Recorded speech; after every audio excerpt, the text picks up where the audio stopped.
Hello students, आप सभी का मेरे YouTube channel steno Hindi classes पर आपका स्वागत है।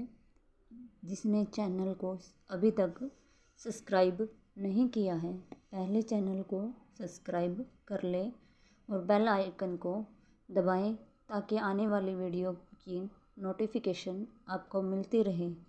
साथ ही वीडियो को शेयर करना न भूलें। तो स्टूडेंट्स, हम स्टार्ट करते हैं आज के लेसन के स्वरों के ज्ञान के बारे में, उनके रेखाक्षरों को लिखने की स्थिति के बारे में कि रेखाक्षरों पर स्वरों को किस प्रकार दर्शाए जाते हैं। तो इसका पहला नियम है, यदि किसी शब्द के प्रथम व्यंजन के साथ प्रथम स्थान के स्वर का बोध हो और उस शब्द का ढांचा केवल एक अधोगामी और दूसरा ऊर्ध्वगामी हो।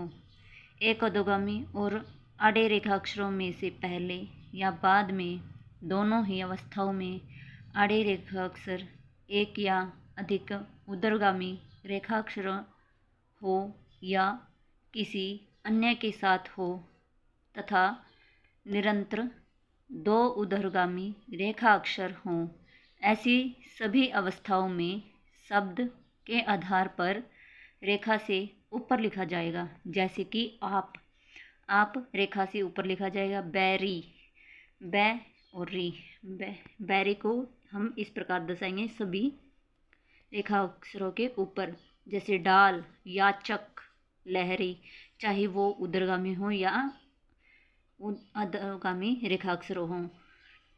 तो इसका दूसरा नियम है, यदि किसी शब्द के प्रथम व्यंजन की ध्वनि से प्रथम स्थान के स्वर का बोध हो और उसके ढांचे में निरंतर दो अधोगामी रेखाक्षर हो तो प्रथम अधोगामी रेखाक्षर रेखा से ऊपर तथा दूसरा आधार रेखा को काटते हुए लिखा जाएगा। जैसे बात, तो हम इसको इसे लिखेंगे पहले और बाद में। बाद, पौधा, पैर। तो स्टूडेंट्स, अब हम बात करते हैं दूसरे स्थान के स्वरों के बारे में। दूसरे स्थान पर स्वरों के क्या नियम रहेंगे।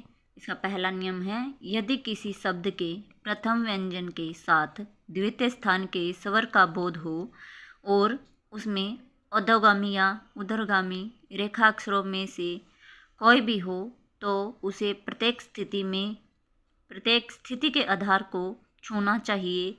और यदि दोनों निरंतर अधोगामी रेखाक्षर हों तो एक आधार रेखा पर समाप्त होगा और दूसरा वहीं से आरंभ होगा। जैसे देख, ये आधार रेखा पर खत्म हो गई, वहीं से स्टार्ट हो गया। जैसे ते, ल, लो, ग, में, वा, इस प्रकार। नियम है, यदि किसी शब्द में पहला स्वर द्वितीय स्थान का हो और केवल आड़े रेखाक्षर ही हो तो वह आधार रेखा पर लिखे जाएंगे। जैसे ख, नेक, मेख, को, ख।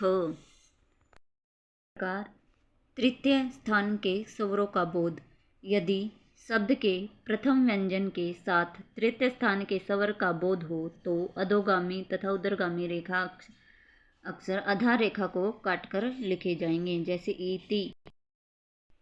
तीसरे स्थान के अक्षरों का बोध, जैसे इति, ये रेखा अक्षर को काटकर लिखे जाएंगे। उच्च, उब, इला। इसका दूसरा नियम है, यदि किसी शब्द में केवल आड़े रेखा अक्षर हो और तृतीय स्थान के हों तो आधार रेखा पर लिखे जाएंगे। जैसे कि इसने क्या कहा है, शब्द केवल आड़े रेखा अक्षर हों तो तृतीय स्थान के स्वर हों तो आधार रेखा पर ही लिखे जाएंगे। जैसे इका, ऊन, इमी, उगना। तृतीय स्थान पर यदि मिले हुए रेखाक्षर के बीच में होगा तो दूसरे रेखाक्षर के पूर्व तृतीय स्थान पर लगाया जाएगा। इसका मतलब है कि जैसे ये हो गया तीर, तो मतलब ई स्वर का तय को काट कर र, इसका जो दूसरे अक्षर है उसके पहले बाहरी ओर लिखा जाएगा, ई का बिंदु लगाया जाएगा। जैसे भूमि, भू का औ का स्वर म के पहले या उसके बाहरी ओर लिखा जाएगा। जैसे दीक, दीक का लाइन काटकर क स्वर पर बाहरी ओर ई की बिंदु लगाया जाएगा। इस प्रकार तृतीय स्थान पर यदि मिले हुए रेखाक्षरों के बीच होगा तो जो भी स्वर होगा तो दूसरे रेखा अक्षरों के पूर्व या तृतीय स्थान पर लगाया जाएगा। तीसरा स्थान पर लगाया जाता है।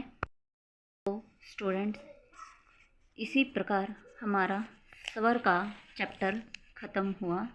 तो आगे हम करेंगे, आगे हम विराम चिन्हों के बारे में,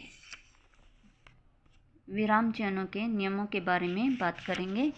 तो इसके अभ्यास की प्रैक्टिस ज़रूर करें और जाते जाते वीडियो को शेयर ज़रूर करें।